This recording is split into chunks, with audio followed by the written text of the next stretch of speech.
a virtuous gentlewoman, mild and beautiful.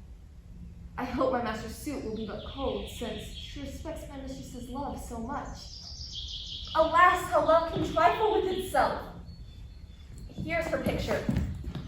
Let me see. I think if I had such a tireless face of mine, where full as lovely as this of hers. And yet, the painter flattered her a little, unless I flatter with myself too much. Her hair is auburn. Mine is perfect yellow. If that be all the difference in this love, then I'll give me such a colored periwig. Her eyes are gray as glass, and so are mine. Aye, but her forehead is low and mine's as high. What should it be that he respects in her that I can't make respective in myself, if this fond love be but a blinded God? I use thee kindly for thy mistress's sake, that used me so, or by Jove, I vow, I should have scratched out your unseen eyes, than to make my master out of love with thee. Beshrew that heart that makes my heart to groan, for that deep wound it gives my friend in me. Love is merely a madness, and I tell you, deserves as well a dark house and wit as madmen do. The reason why they are not yet so punished and cured is that the lunacy is so ordinary that the whippers are in love too. Yet I profess curing it by counsel. Yes, one was to imagine me his love, his mistress, as I set him every day to woo me. At which time would I, being but a moonish youth, grieve, be effeminate, changeable, longing and liking, proud, fantastical, apish, shallow, inconstant, full of tears, full of smiles, for every passion something, and for no passion truly anything. As women and boys were, for the most part, cattle of this color, would now like him, now loathe him, now weep for him, then spit at him that I drive my suitor from his mad humor of love to a living humor of madness, to forswear the full string of the world, to live in a nook nearly monastic. Thus, I cured him. There's something tells me, but it is not love. Oh, how thy manners may I sing when thou art a better part of me. I would not lose you. And you know yourself, hate counsels not in such a quality, lest you should not understand me well. And yet, a maiden hath no tongue. Thought I would detain you here some month or two before you venture for me. I could teach you how to choose right, but I have been forsworn. So may you miss me. But if you do, you'll make me wish to sin, that I had been forsworn. Oh, beshrew your eyes. They've overlooked me and divided me. One half of me is yours, the other half yours, mine own, I would say, but if mine, and then yours, so all yours. Oh, these naughty times put bars between the owners and their rights. And so, though yours, not yours, prove it so.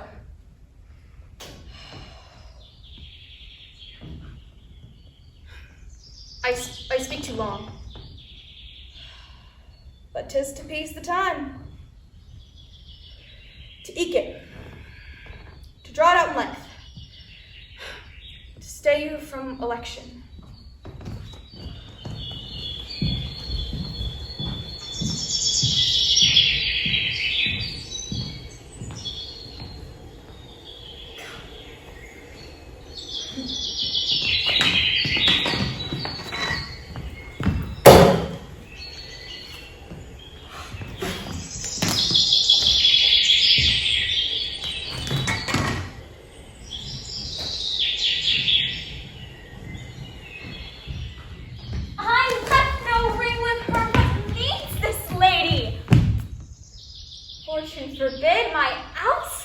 hath not charmed her. She made good view of me, indeed, so much that, sure, methought her eyes had lost her tongue, for she did speak in starts distractedly. She loves me. Sure, the cunning of her passion invites me in this churlish messenger. None of my lord's ring, why he sent her none! I am the man. If it be so as 'tis, poor lady, she were better love a dream. Disguise, I see, thou art a wickedness wherein the pregnant enemy does much. How easy is it for the proper false in women's waxen hearts to set their forms? Alas, our frailty is the cause, not we, for such as we are made of, such we be. How will this badge? My master loves her dearly, and I, poor monster, fond as much on him, and she, mistaken, seems to dote on me. What will become of this? As I am man, my state is desperate for my master's love. As I am woman, now alas the day, what thriftless sigh shall poor Olivia breathe?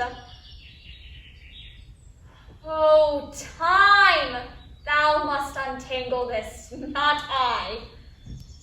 It is too hard a knot for me to untie. A woman's face, with nature's own hand painting, hast thou, the master mistress of my passion. A woman's gentle heart, but not acquainted with shifting change as is false woman's fashion. I see a man's life is a tedious one. I have tired myself, and for 2 nights together have made the ground my bed. I should be sick, but that my resolution helps me. Milford, when from the mountaintop Pisanio showed thee, thou wast been in a ken. Oh, Jove! I think foundations fly the wretched. When they should be relieved. 2 beggars told me I could not miss my wife. Will poor folks lie that have afflictions on them, knowing 'tis punishment or trial? Yes! No wonder would rich ones scarce tell true. To lack some fullness is sorer than to lie for need, and falsehood is worse in kings than beggars. My dear Lord, thou art one of the false ones. Now I think on thee, my hunger's gone, but even before I was at point to sink for food.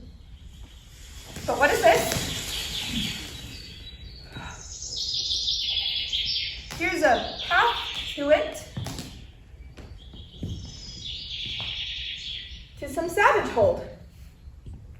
I best not call. I dare not call. Oh, yet famine, ere clean it o'erthrown nature, makes it valiant. Plenty and peace breeds cowards. Hardness ever of hardiness is mother. Ho! Who's there? If anything that's civil, speak.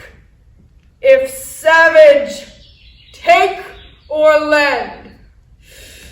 Ho!